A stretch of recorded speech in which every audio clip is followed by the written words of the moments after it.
So here we go, Counterpoint basics. So first thing I want to talk about is just navigating in Counterpoint. And to do this, we'll start off here with the far left menu. A lot of you are already familiar with this, so I'll make this brief. Hang on one second.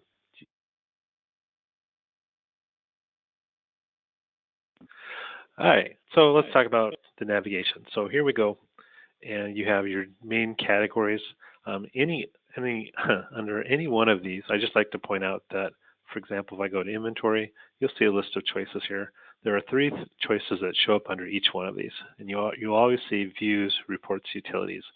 And I like to point that out early in training because it starts to give you an idea of how Counterpoint's laid out. So again, under sales history, there's my view, reports, utilities. If I went to customers, you see again, views, reports, utilities. Everybody understands reports. So for example, if I went to sales history, reports, everybody expects that you'll see some sales history reports.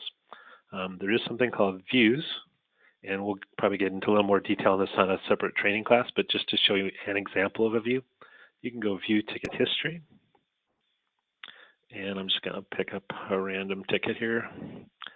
And this is essentially, you can think of this as an electronic receipt. So why might you use this? Customer calls up, they're asking about some ticket that happened in the past, and you can go look this up. Now, you could run a report, you could run a ticket history report and find a lot of detail about this transaction, but this view takes you right into that transaction. And believe it or not, it may not be obvious, but between all these different tabs, we have information on what happened. So on this view of a sales history, I've got the ticket number, I've got the date, I've got the user, I've got, let's see, I've got some, the lines that took place right here, and I can see how they paid for it. If there was gift cards involved, I could see that. If I go to taxes, I can see what taxes took place. So again, this is a specific example of a view, but just point out there's something in Counterpoint called views, super helpful. Again, why would you use this? Researching an individual ticket, you don't have to actually go print a report. And in some cases, this actually might have more information than a report would, because reports are limited to how much information you get on one piece of paper. So that's called a view. And again, you'll find views under places like inventory. There's views under inventory, etc. Utilities, I'll just mention they exist. These are the places in Counterpoint. There's some nifty tools for doing some kind of like advanced functions. Most of your, like say your basic point of sale users, they should not have access to these folders. But if you are a manager or a supervisor, whatever, there are some nice features here. Things like, what would be an example? This came up, someone asked me the other day. We have some items. Of course, I don't see it on this one. Well, anyway, the point of this is here's some advanced functions, additional features. So, and you'll find those under each of these major headers. So that's a little bit about navigation. Again, I know most of you are probably fairly familiar with getting around in Counterpoint, but in case you aren't, there's a little bit. Once you've been using Counterpoint a little bit, you'll notice that you'll build up this recently used list, and you also have something called favorites. How these got created is simply anywhere in Counterpoint. I can be on any, I'm going to go to inventory items for a moment. You'll notice a little star. If you hover over any menu item, you can create your own favorites as you see fit. You can change these at any time simply by checking that same star. And here you go. For those of you who are like, man, I'm not learning anything new so far today. Did you know that you can rearrange these favorites? So maybe you created these one day, but really items is the thing you do the most. So up here where there's a star, you can, if you hover over that, you see it says rearrange favorites, and you can click on that, and this is drag and drop, and you can move these around and hustle these however you like. So just there, I just move items to the front, and you'll notice those are rearranged. I realize I'm not going to make or break you, but there's a nifty little thing. For those of you who are new to 855 or above in this new look and feel, a really nice feature of this now, we didn't used to have this, is there's a search now.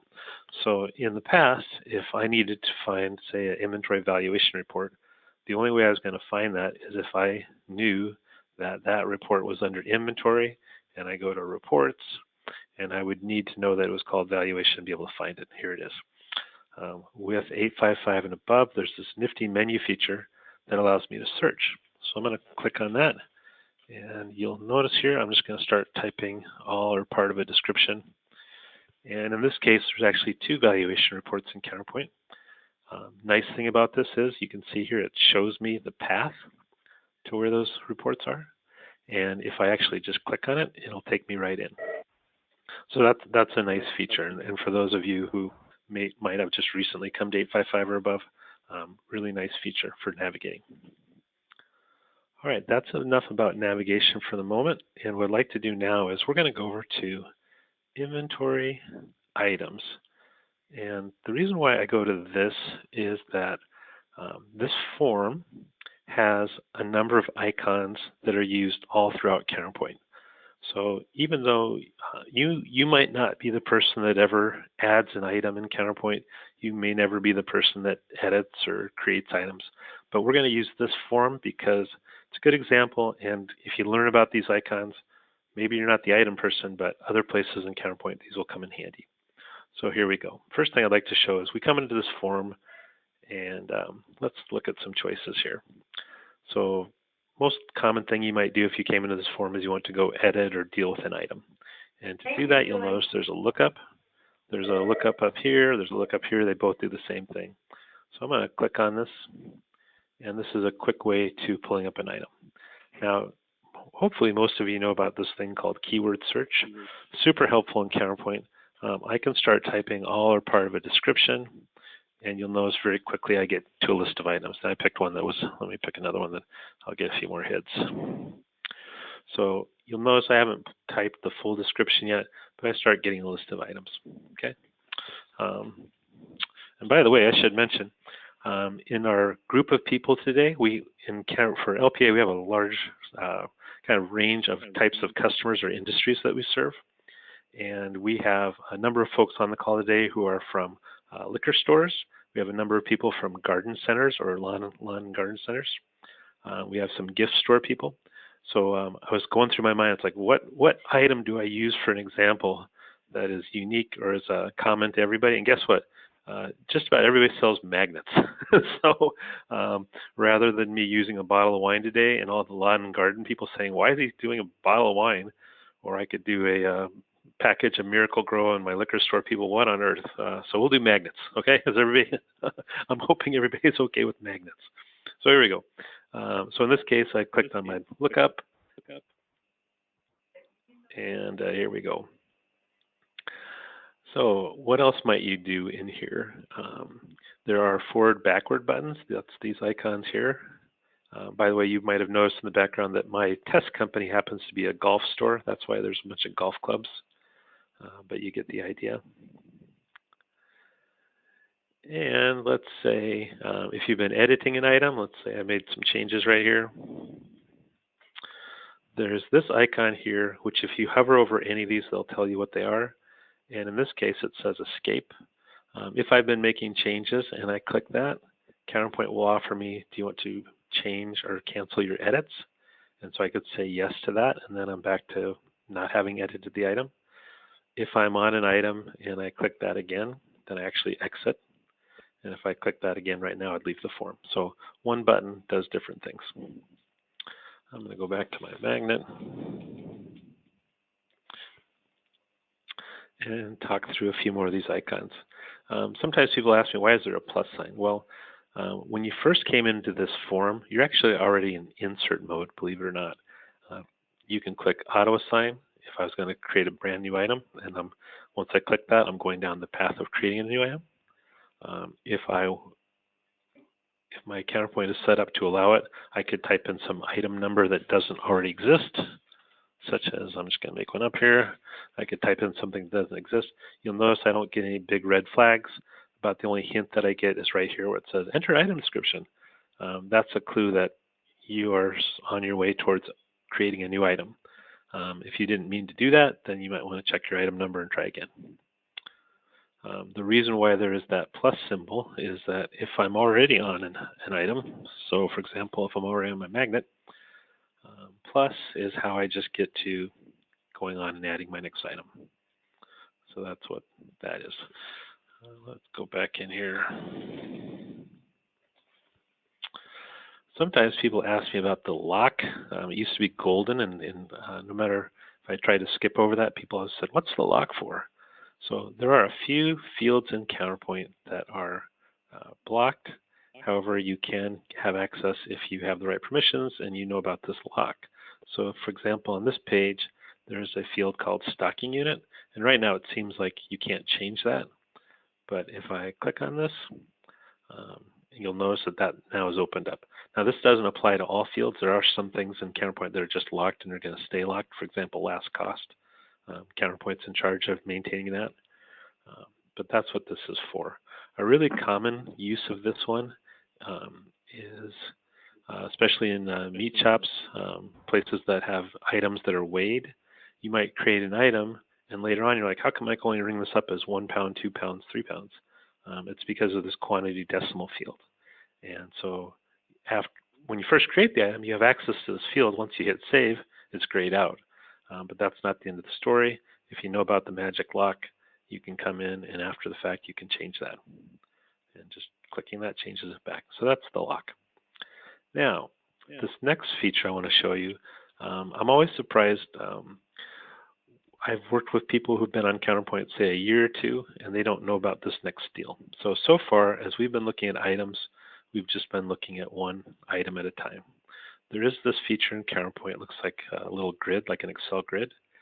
And if you click on this, you go into something in Counterpoint that's called Table View. And Table View is really helpful for when you're working on some items, and you're not just working on one, but maybe you're working on a group of items. Okay?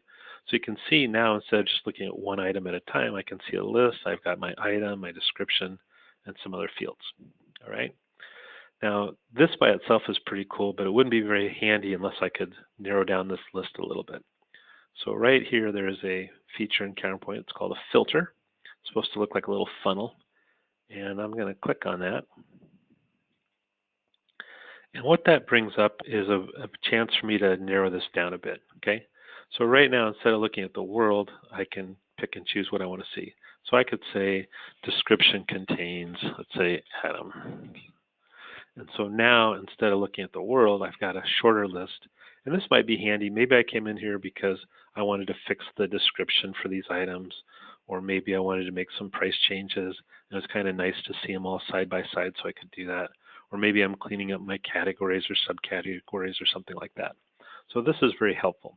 Now, when I was just on my filter, you might look at that and say, oh, wait a second, that's not such a great thing. There's not very many choices here to filter by. And this leads to the next topic, which is in Counterpoint, you can modify filters. And here's how it works. You can right-click anywhere in this gray area, and there's a choice here that says Customize. I'm going to go ahead and click on that. And at first, this looks really, really weird, but what's happened here is now Counterpoint is showing this to me in a way that I can edit the filter. And I'm going to click, or down at the bottom it says click here to add condition. So I clicked on that, it brought up the next one available. The red is kind of a reminder that I can click on that. And now I have a list of all the different columns and fields that are in an item. And I can pick and choose how I want to filter on this. So a good example of this might be item category. That might be useful for me to filter on. Maybe the primary vendor. That would be a handy way to filter. So you can see I'm just going through, I'm just clicking on here, and I'm picking out of the long list. So now at this point, I've added a few here, but it'd be nice to get back to that view that we started with. So the opposite of how I got here is to right click, and the opposite of customize is simplify. So I'm going to go ahead and choose that. And you'll notice that my filter now has some extra choices, which are going to be handy for me. There's one more step I want to do here. Since I took the time to make this change, it'd be nice if it would just be here the next time I come back. So I will right click and I will say save as. I have some choices. You could give it a name. You could save as, Tom's item filter. But chances are, if you took the time and trouble to do this, it probably will be useful to somebody else at your company. So typically, I would recommend you say save as default. And by doing that, then that will be there for everybody. So I'm going to leave this form to prove that that's stuck. But if I went into inventory items, and here I'm in table view. If I wasn't in table view, you know that you would just click this icon. And now I click my filter, and there we go. So I've got those new choices. So why did I do this? Maybe I want to just go look for, I have a category called food. And again, nice combination between the table view and your filter, and also knowing that you can modify this filter. Really helpful way for managing, maintaining your items, and knowing that you can do more than one at a time. So that's what that's all about. Now, you might look at this and say, well, wait a second, there's only 1, 2, 3, 4, 5, 6, 7 columns. It's not really that useful because I really want to see, I don't see vendor on here. I don't see, I don't know whether or not it's taxable. I don't see the last cost. So you might say this doesn't seem useful. The good news is you can right click up in this header, and just like you could modify a filter, you can modify these columns, and it's called Column Designer. And I realize I'm going kind of quick on this, but that's why we'll send a recording afterwards, and you guys can look back at this recording and see how we do this. So I right clicked in the header, and I go to something called Column Designer. And now I get to pick and choose. So let's just pick on primary vendor. That seems like a good one to have. If I can find that. So I'll add that. Whether or not something is taxable, sometimes that's useful to know. Taxable. Let's see here. Let's see if I find one more good one. Oh, what's a good one to add? Oh, last cost. Why not? So you'll notice I was just double clicking those. They show up here on my visible columns. I'm going to say OK, and there we go. Now you might look at this and say, well, this looks good, but I really wish primary vendor was kind of closer over here to maybe the category, whatever. You can drag and drop these.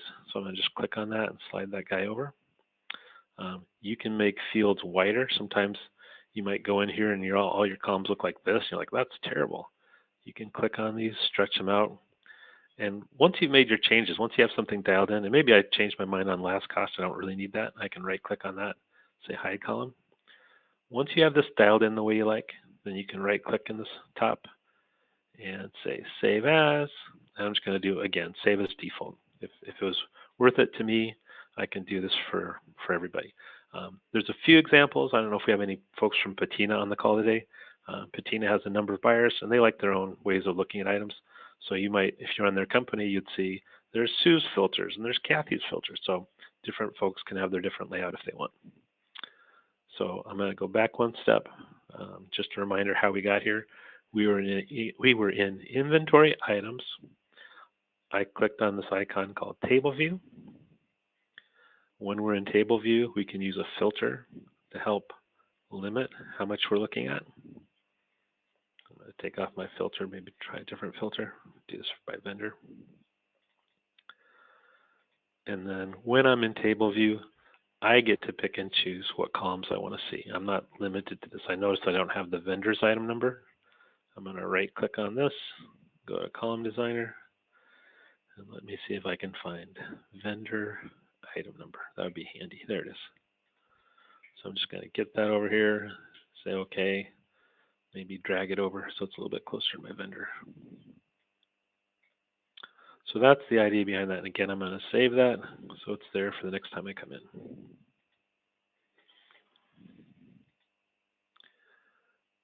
Now, this is where one of those moments where I wish we were all in person, because I would like to, if anyone had a quick question on kind of this table view or the filtering, feel free to unmute yourself here for 1 second.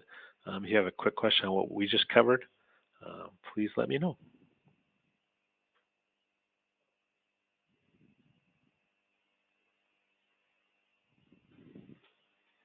Okay, I will consider that an okay to continue.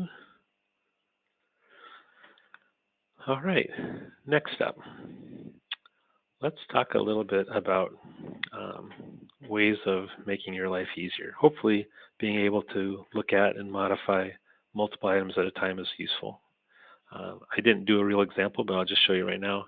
You can just click right in. You can make edits right here, right? So that's part of the reason why this is a nice feature of the table view. Right within here, you can make changes. By the way, as soon as I click on the next row, that change is saved. So very easy to deal with items. Any icons here that I should mention? There is a note feature, which is this icon. Some of you may know that there's a secret within Counterpoint. If you give a note the note ID of auto, then this will show up at the time of sale. This could be a message like, remember,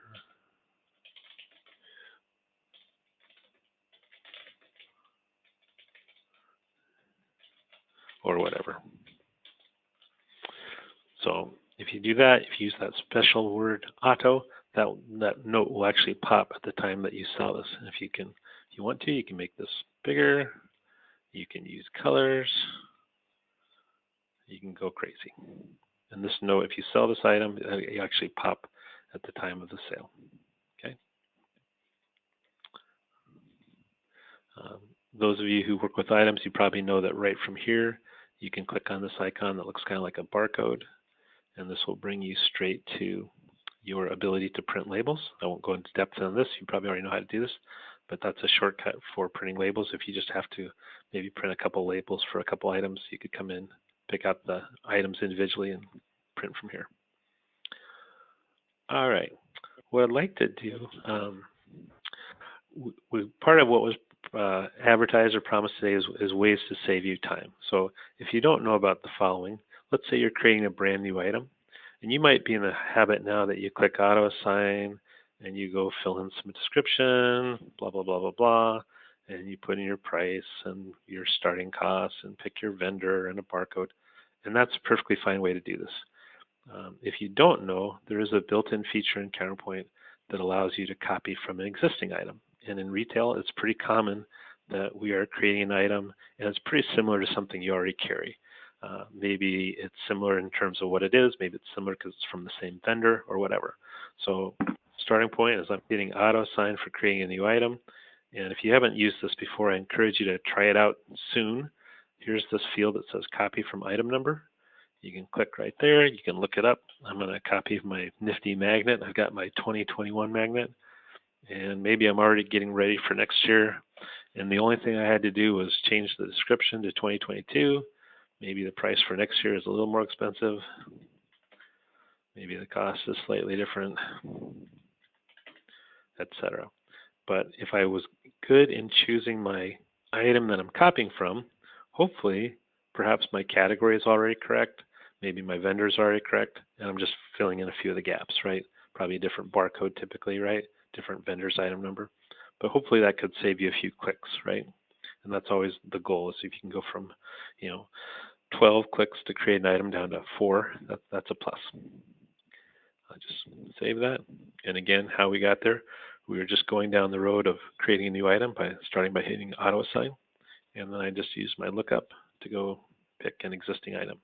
By the way, look at that. It's just sitting right there. Approve. If I go look for magnets now, what did I do wrong? Oh, I still have a filter on. Hang on.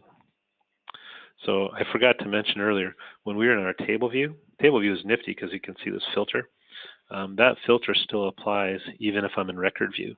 So right now, as I go forward, back and forth, I had filtered to just atoms. And so that's why I'm just seeing those items. So I'm going to take off that filter. And we will go look up magnets. And look at that. There's our nifty new 2022 magnet and how easily we created that. So that was one time saver that I wanted to mention today. Another similar idea comes into play if you're the person that creates users for your company. If you're this person, if you go to Setup, System, Users, typically today, maybe you're creating a new user. I don't know if you guys use initials or whatever. Maybe it's for Janet Johnson. And you go down the path of creating a new item or a new user, and maybe you're going down this path that looks like this, and you got to go choose their work group, and you got to figure out what security code they're in, and you're making all these choices. If you don't know about this already, here's this nifty copy from. And we highly encourage you, if you're the person that creates users, to take advantage of this. And you have to start by giving this user a name or a the initials or however you're going to flag them. But then just this built-in copy from. And let's say I know pretty much this is going to be like this manager here, so I can say, okay, I will need to fill in their name because typically that's going to be different, right? And away we go. And just by choosing a good user to start from, you'll notice my point of sale, all my point of sale information got set up, my overall system security got set up. All I need to do here is hit save. So that's about, I don't know, 4 clicks to create a new user. And again, if you're that person, hopefully it saves you some clicks. All right. What I'd like to do next is we mentioned in the material for today that would show you some reports that are kind of common reports. And I'll show you those pretty briefly. Part of the reason I'm going kind of quick is I want to leave some time at the end for any questions. So let's talk about reports for a moment. And again, I'm going to start with just some basic ones. If these are ones you already use, great. If they're new to you, then I encourage you to try them out later today. First one I'll show you, a lot of folks at the end of the day, they're used to go to point of sale drawers, maybe you use drawer management or you use counting and reconciling posting. But at the end of the day, you're finishing up your drawers.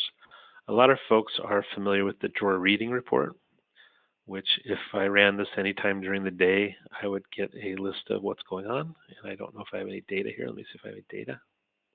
Okay, so if you ran a drawer reading anytime during the day, you'll see what's happening with your drawers. So far today, I've not had any sales, so I have a bunch of zeros. There is a history version of this report that sometimes people don't realize. And so instead of looking at point of sale drawers, which is today's sales, I can go to point of sale reports history, and there's something called drawer history. And so I could pick some date in the past, and I'm just going to grab a few. Let's make a few choices here. And on the event tab, I can pick and choose where I want to do this. Now, it happens that my demo data, it's kind of an older company, so I'm going to see if I got some answers here from back in 2009. And you'll notice this doesn't have to be ran for an individual day. A lot of times people think of drawer reading as an individual day report, but you can actually run this report for date range. So in this case, I'm going to run this for the month of April and just preview this. And now, instead of just being kind of a daily drawer report, this one report becomes a little more useful. And so it's not uncommon that someone will call me up and they'll say, "Oh, I'm looking for a report. I want to know what we sold for gift cards in some time in the past." And believe it or not, this drawer reading or this drawer history report has that information. In the non-merchandise column on the far left, you can see gift card sales. On the right side under tender, you can see gift cards that were redeemed. All right. So people, you don't often think of the drawer history report when you're trying to answer questions about gift cards, but believe it or not, it actually has that.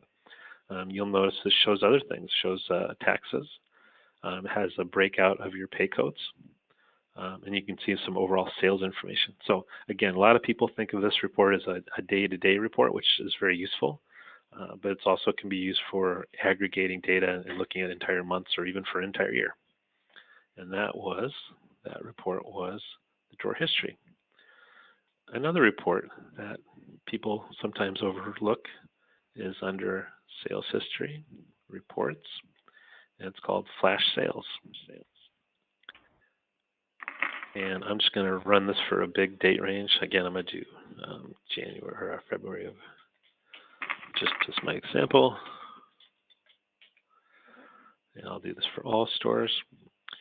And here's some things that are nifty about this report. If your company has multiple locations, this is a great report for seeing stores information side by side. Now in my demo company, I just have the one store. But if you had multiple locations, you'd see all those stores listed side by side. You'd see their sales, etc. Okay. Another nice thing about this report is you can actually pick and choose the columns that you want to see. A lot of people don't realize this, but under select columns, these are some defaults, but you could choose some other things. You could say, oh, I don't know, quantity sold. You could say, show me returns. You can go in and look at this and play around, but see the other choices available. Another nifty thing about this is this actually includes a comparison period. So the default is last year, but you can pick and choose any comparison period you want. Now, I don't know what I have for data here. I have a sense I'm probably not going to have any 2008 sales, but let's see. So not very exciting. But in the real world, this becomes a pretty cool report. I will tell you, when I first began my career as a database guy some 30 years ago, one of my first jobs was to create a report just like this for the owner of a company I worked for. They had 30 locations, and every day he wanted to walk in, he wanted to see sales by stores, he wanted to see profit, number of tickets, and he wanted to see a comparison to last year. And this report, this is exactly what you want. I spent a few weeks creating this report. You guys can do it by just coming in and clicking a few buttons, right? And if you're not wowed by the column choices you have here, you can look through the list and pick and choose what you do care about. So again, nifty report oftentimes gets overlooked, but that's under sales history reports. It's called flash sales. By the way, if as you use or dial in reports, let's say you've messed around with this report and you come up with I like seeing all stores, I like seeing a comparison to last year, blah, blah, blah. Once you have these dialed in or you pick your columns, a really nifty feature in Counterpoint is down here under options. And so I can click this, and these choices up here, these are called parameters, and I can save those. So maybe I've got this dialed in a way that I really like. I can go save parameters, and I can give this a name. And I could call this, maybe owner report, right? And if I check this box right here where it says default, once I've got this dialed in, if I save like that, then anytime I click on flash sales, it'll actually start with whatever my choices were. So I don't have to rethink, oh, what did I pick? What did I choose? Which columns do I like? That's actually saved. Now, you can only have one default, but you can have lots of parameters. So maybe I've got this dialed in some other way, and I can save this under a different name. And I could call this, add some other choices. I could call this Tom's Sales Report. Now, I won't make that the default because we can only have one default, but you can have multiple parameters. So you might end up with, if it's a handy report, you go into options and you go click on load parameters, you might see several choices, right? Now this case is kind of simplified. Usually for flash sales, you don't have a lot of variations, but you'll notice that different people could have their own variation. So that's called saving parameters. And next up, I want to show you a really nifty report in Counterpoint. This is going to be down under sales history. This is under reports, and it's called sales analysis by group. And it's too bad that this is named the way it is, because I think a lot of people overlook this. Maybe a better name for this could have been like build your own report, or report builder, or something like that. Because what it is if you click on this, you get to decide how you want to build your report. So the first thing you get to choose is how you want to group by. And for me, I've got the default set up to group by category. We'll come back and play with this, group this a couple different ways. You get to choose a date range, and just like the flash sales, you can actually have not only one comparison period, you could even compare up to two other periods. Maybe it's the last 2 years, or if you're in April, you could compare to March and compare to February. You can do those kind of comparisons. And just like flash sales, on the select columns tab, you get to pick and choose what columns you want to see. Okay, so again, here's some defaults. You can go in, play around with this, see what other choices you have. The other tabs are just simply filtering. If you wanted to, you could run this report just for a category or vendor.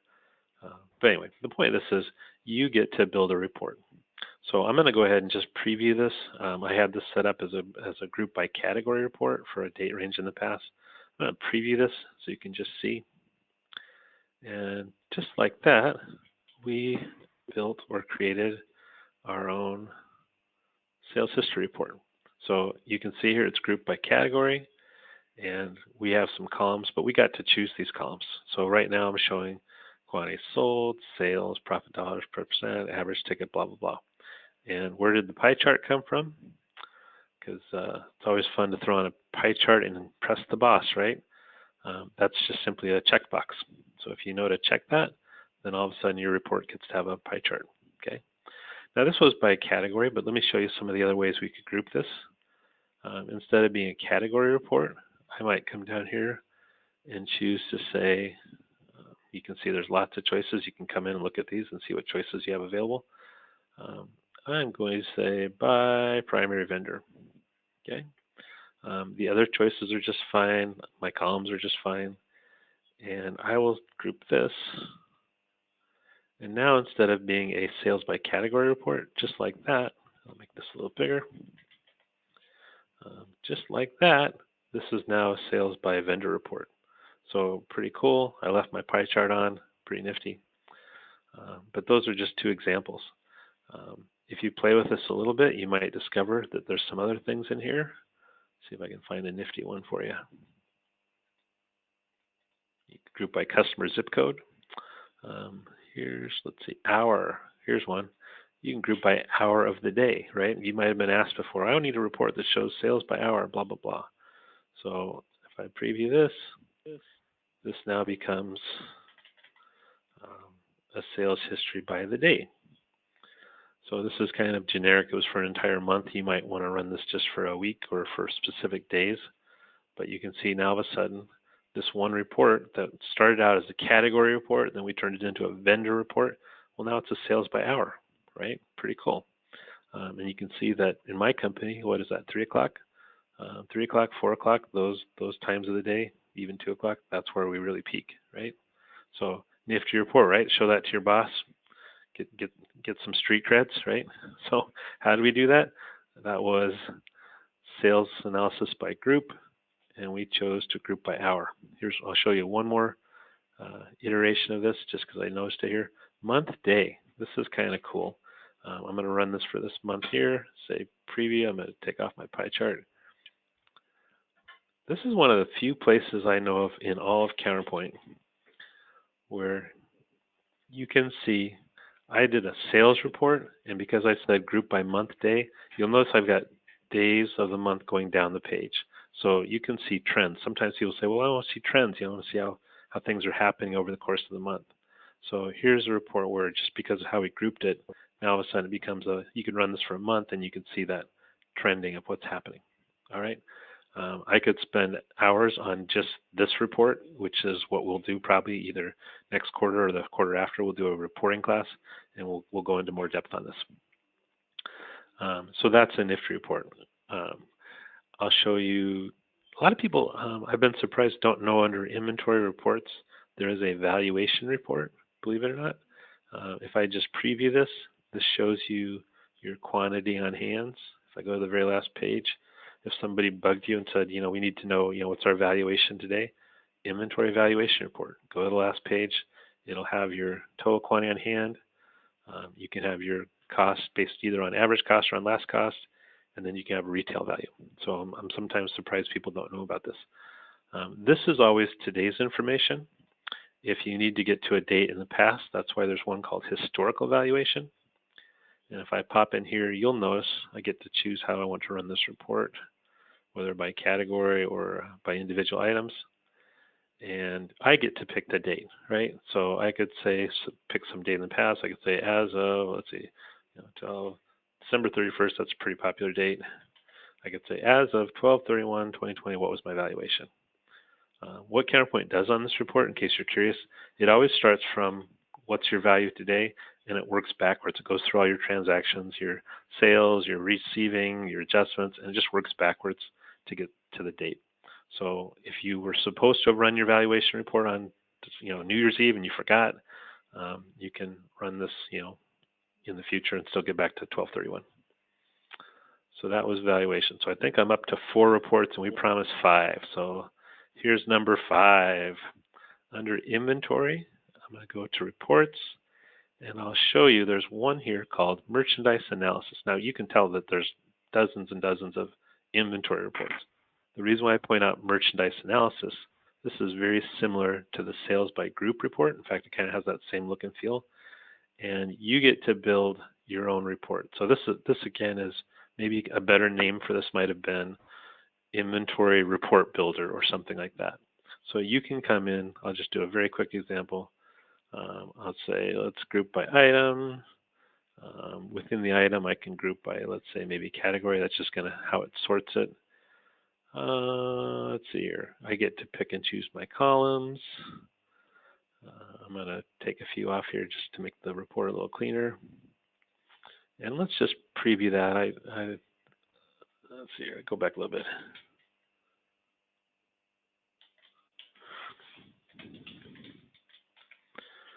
So this is just super fast. I apologize. I promise we'll do a reporting class and spend more time on this. But here's an inventory report, right?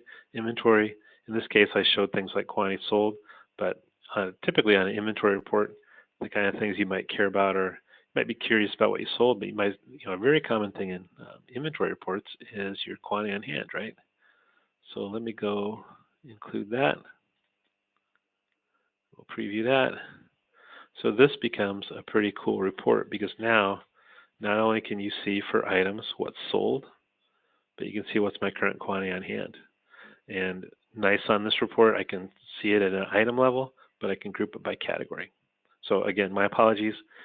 We are just flying through this, but I'm trying to stay at our 1 hour timeline and allow some time for questions here. So if this looks cool, we can certainly have individual conversation with the folks if you want to know about some of these reports, or wait till a future training when I promise we'll go into more depth on these. All right, so believe it or not, boy, time flies.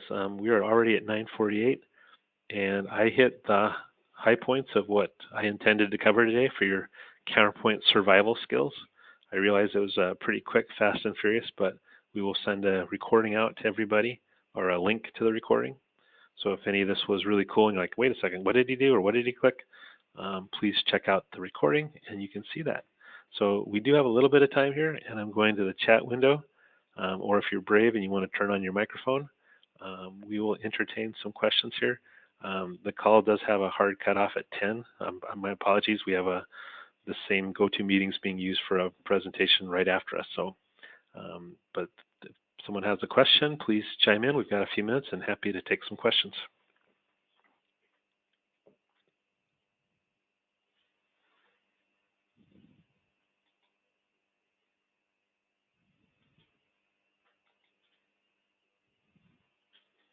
So pretty quiet so far. So either I really covered the information great, or my microphone has not been on the entire time. So it's hard to tell.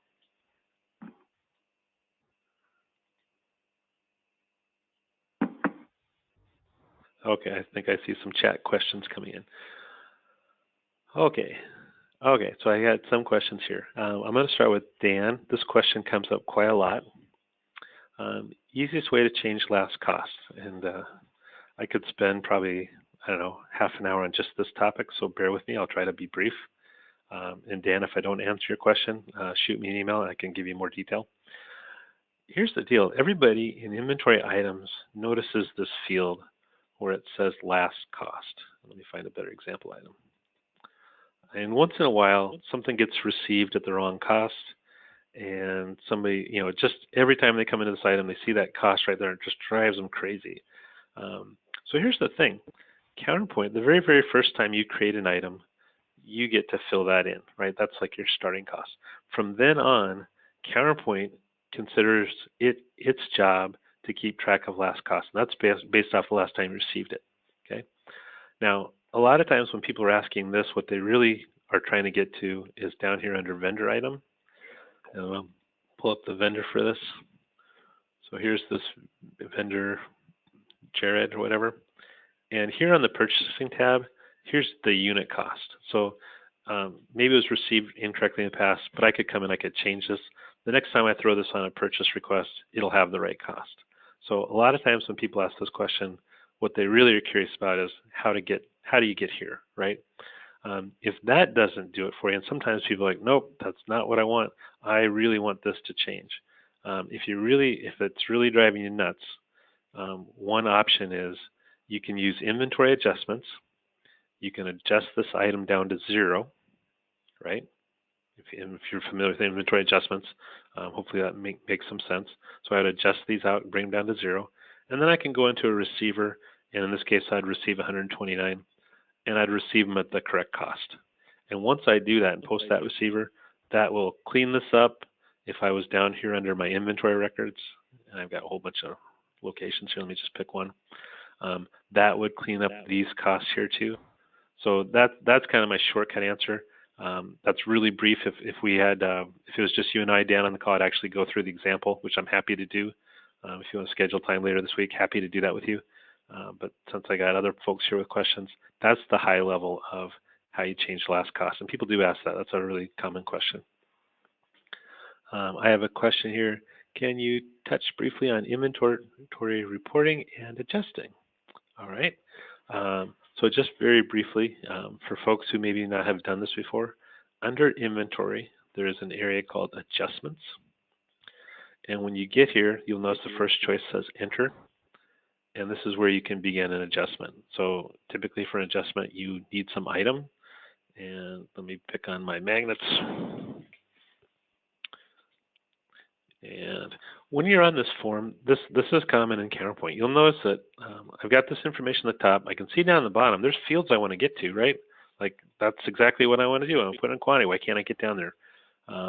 If you've been in Counterpoint a little bit, you know that simply hitting tab or enter is what Counterpoint's waiting on, and that pops you down to the rest of the form. So that's not just on adjustments, that's all throughout Counterpoint. So if you ever feel like you're stuck, before you get too frustrated, try just hitting the tab key or enter. Just moving the cursor down that way. In this case, let's say for whatever reason, typically if we're going to bring these into stock, I would actually do a receiving, right? That'd be the proper way to do this. But if for some reason I just noticed, wow, this is not right, my manager's really mad, I got to get, there's 12 of these on the shelf, why doesn't it say 12? I could come in here, I could do an adjustment, I could pop in 12. If I leave this checkbox for accounting, it's going to use whatever the accounting cost is. If I know that there's a different cost, I could actually put that in. And please note that this really isn't done, even if I save this, I really haven't changed the quantity on hand. With adjustments, you actually have to hit post, okay? And that's true of other things in Counterpoint too, but especially here. So simply because of doing those actions, if I go now back to inventory items, and I'm going to go bring up my magnet, my nifty magnet. Hopefully I did 2021. There we go. So just like that, we brought those in. And adjustments can go up or down. They can be positive or negative. But hopefully that gives it a little quick thing on our adjustments. As far as, and the question, it says, can you touch briefly on inventory reporting and adjusting? If the question is just general inventory reporting, I would encourage you to go down to inventory reports and check these out. The most common, usually, are what people are interested in is the valuation. They want to know their value. Sometimes there's things like inventory analysis. That's a pretty common report. I'm just going to preview this, see what kind of hits I get. So here's a report. This is inventory analysis. This shows you things like quantity on hand, quantity on PO, your inventory value. So that's a kind of a quick and dirty, quick, easy inventory report.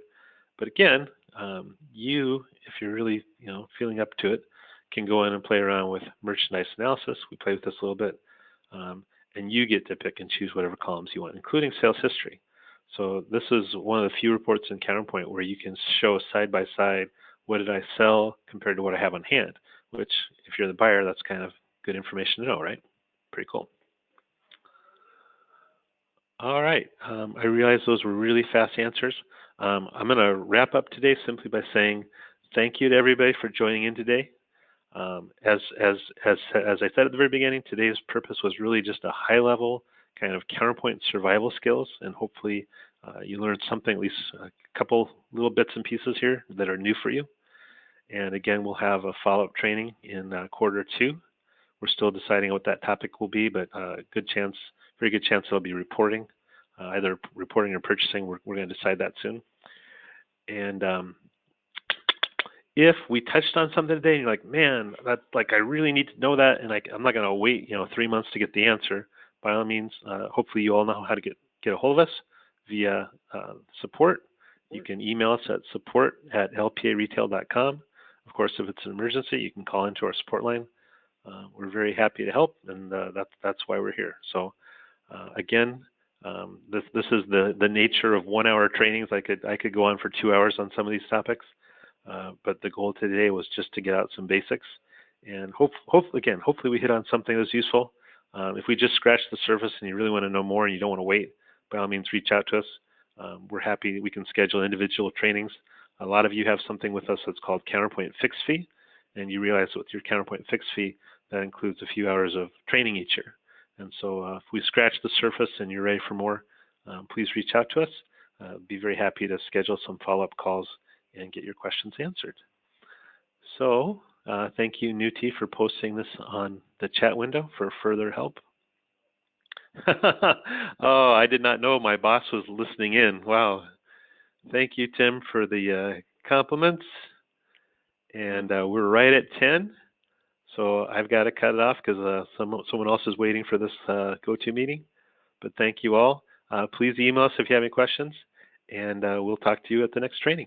Have a great day. Thank you. Bye.